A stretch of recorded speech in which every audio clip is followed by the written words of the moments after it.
From the 2025 proposals on finance bill, we are being led by deranged men. That's not even enough. That's a strong word. We are being led by people who pee their brains in the morning. I am not taking that back. Neonatal tax. I pay tax to give birth. I beg.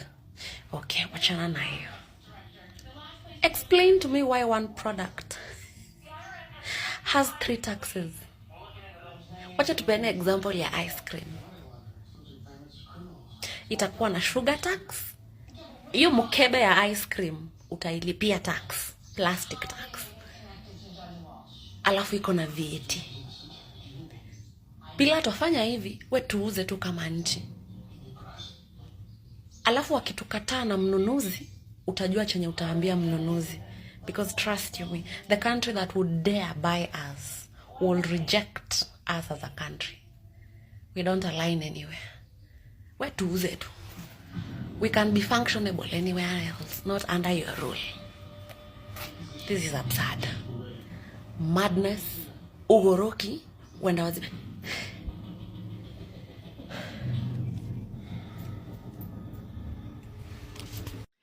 2025 finance bill proposal ni fire, nawaambia mtalilia kwa choo. So KRA walikuwa na target kufika 1.23 trillion, but hawakufika hii target, walichukua 1.07 trillion tax.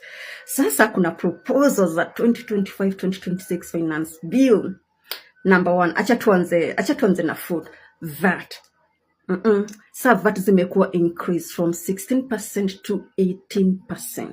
Sasa hadi commodities zenye watu wako wanalipia VAT like bread, milk, sugar, flour, all those things. Sasa hata hizo mtakuwa mnalipia 18%.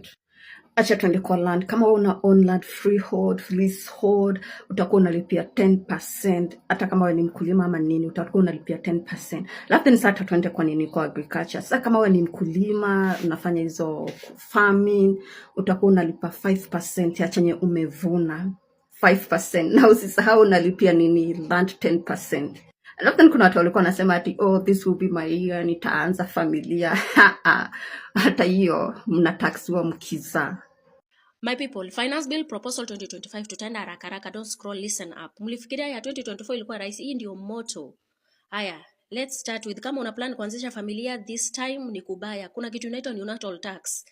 The moment you bring in a newborn baby to the world, you have to pay tax for that particular child. Yani unataxiwa kwa kuzaa mtoto kiumbe ambacho Mungu amekupea kama zawadi. Anyway, the second one is land. Whether the land is free or the land is leased, you have to pay 10% of the particular land. As long as you are in Kenya, you have to pay 10% of the tax. Alafu, in that particular land, si utapanda mimea, hiyo sasa ni agriculture.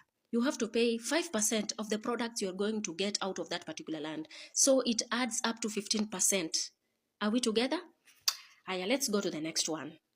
Tuko na internet. Kama unatumia internet, you will be charged 15% of the bundles you buy. Are we together? Majenzi. Hey, ni kumoto this time. Aya, let's go to kuna kitu inaitwa green levy. Green levy hiyo iko na vitu mbili. Tuko na plastic tax na tuko na sugar tax. Kitu kama yogurt, unapatanga yogurt iko packed in a plastic. So that particular plastic lazima utoe tax. Alafu hiyo yogurt unapatanga imewekwa sukari.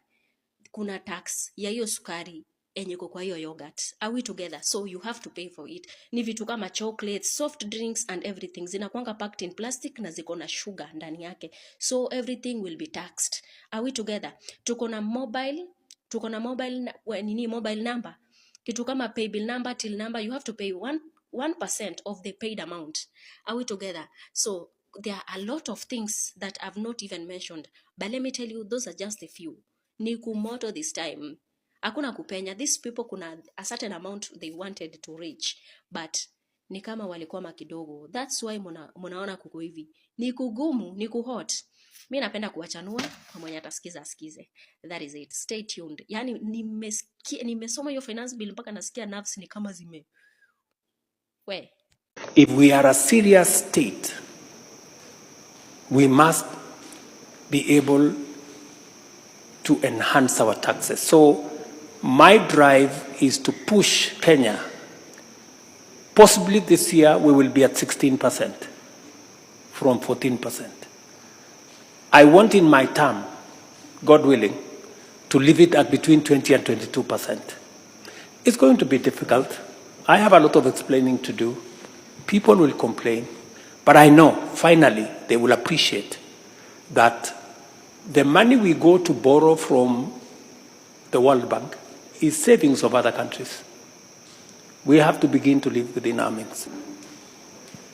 If we look at our peers, and Kenyans have been socialized to believe that they pay the highest taxes. But empirical data shows Kenya, as of last year, our tax as a percentage of our revenues was 14%.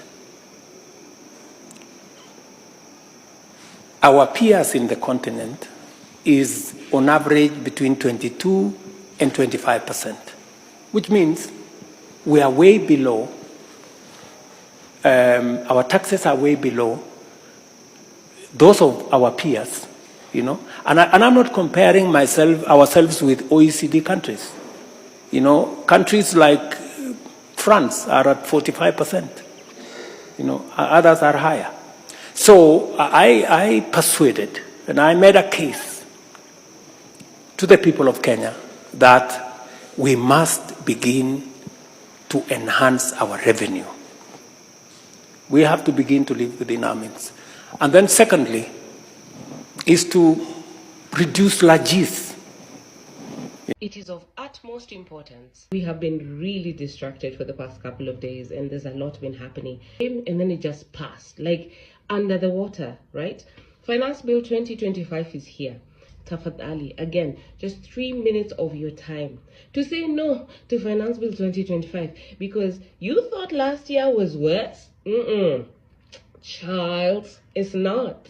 I remember last year also sharing just a breakdown of, Finance Bill this, and then next year's is gonna be more. So it keeps, I don't know why, but it's just increments. People are mad. These people are mad. Take some time to just say no to this nonsense because it is nonsense. They just want to eat more of your money. There's always something these people are up to. Sneaky. Deadline is today. Wow. We